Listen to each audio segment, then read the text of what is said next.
and especially Luigi, such a gracious host. I am American, as you can tell, and it was just my happiest coincidence that my husband and I were planning a visit here so that I could be here. So it's, as you all are writers, you know how nice it is to hear what somebody has to say about your work, and I'm sorry to say I'm not going to read the sentences that she alluded to, but I hope I picked something reasonably good. I wrote this story of mothers and daughters and sisters after my husband and I walked the Camino de Santiago this summer.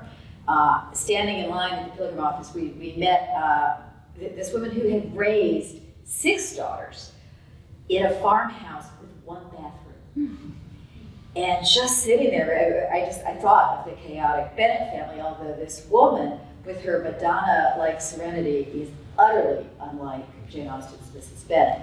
But the daughters, on the other hand, retain the personal characteristics of the Austen sisters while dealing with contemporary life. So I'll just read one bit about the mother and one bit about the daughters. Sally was thinking about beauty. It seemed to her that people had a misplaced idea about it. A symmetrical, unblemished face, a figure of slim and pleasing proportions, hair in the current style.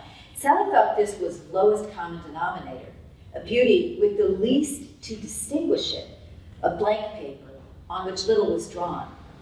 She had been that way once, and she remembered it not as much with fondness as with satisfaction in having moved past it. It had been enough for Bert to find her attractive and want to marry her. But it was, she knew even then, a callow sort of beauty, owing much to DNA and little to character. She was beautiful still, but in a more satisfactory way. She knew as she perched on the edge of the fountain that her breasts sagged and her stomach protruded, so that if she were holding a baby, that baby would be cradled in 3 agreeably soft pillows of live and loving flesh. Her eyes, once arrestingly blue, had taken on a milky softness. The lines on her face showed her smiles even when she wasn't smiling. They showed a lifetime of encouragement and more contentment than not. Her still slender legs ended in feet gnarled with age, with twisted toes and bunions that she feared appalled her daughters, especially when she wore, as she did today, practical sandals. Likewise, her hands protruded with age and arthritis, and her wrists and lower arms and upper chest and face were covered with age spots.